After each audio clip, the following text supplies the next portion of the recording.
if you're alone and you're farming and you've got to the point where you're not hearing the birds singing on a nice day and you're not maybe enjoying a warm breeze when it turns up, then you're probably just a bit busy and you need to like stop and have a cup of tea.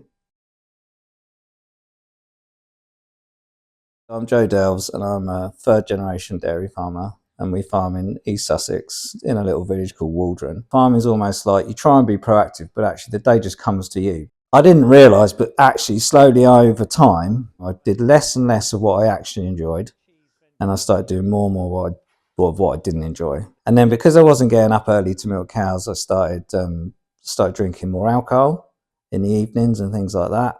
It just crept in to the point where now I can look back at it and actually say I was depressed. But if you saw me out and about and met me in the truck or whatever, you'd just be like, oh, Joe's all right, he's all right. But actually what I'd done was I'd created this business that I thought was going to like bring me all this happiness, you know, and it actually didn't. I sat down with a laptop and I just pulled up a Word document and I started typing a letter to myself about how utterly miserable I was and how I could not keep living like this, yeah.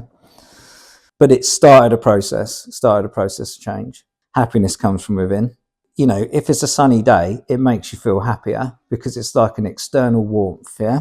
But actually, your happiness, everyone's got happiness, but it's just buried in there somewhere. And you've got to just try and find it and cultivate it out, you know? So that's what I did. And I just started to think about, well, what used to make me happy? You know, like what did I enjoy doing, you know? And so, you know, I started fishing again and just tried to make little changes and think about the language I was using, you know, so not saying things are a disaster or a problem.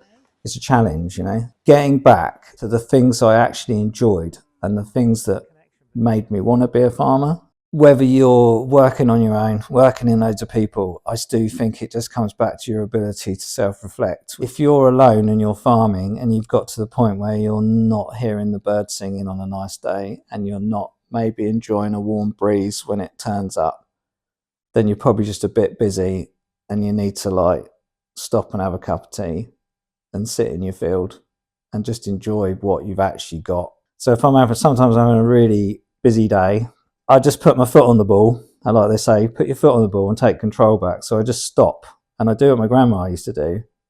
I just make myself a cup of tea and just sit and drink a cup of tea and just stop. I don't look at my phone. I don't, you know, because life is always pushing you along. You know, you don't have to worry about that. It'll always push you along.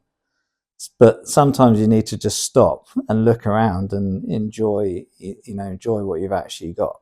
And then I just think going on holiday is like the greatest thing. One, it helps you switch off, which helps you mentally. The other thing it does is it makes the people that work for you step up. And when you get back, guess what? It's fine. And then you realise it doesn't evolve around you and you can actually just leave, you know, and then you can just leave and come back. And the other thing in farming is your neighbours will help you. So like we've got a guy down the road, Ed, who's got sheep.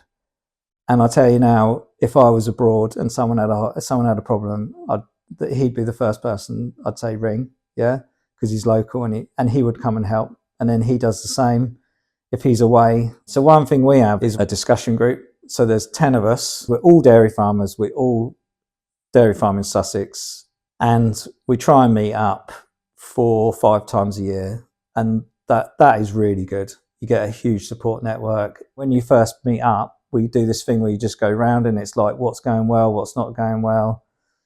And, you know, it's just a human thing. It's quite nice to hear somebody else having a bad day sometimes. You know, you're like, oh, that's good because I was having that. You know, you think you're on your own, but you're not. You just got to like get over yourself and actually, you know, throw yourself out there a bit and just ask people, because I think it's very hard for men to be like, actually, I'm having a huge problem and I don't know what to do about it.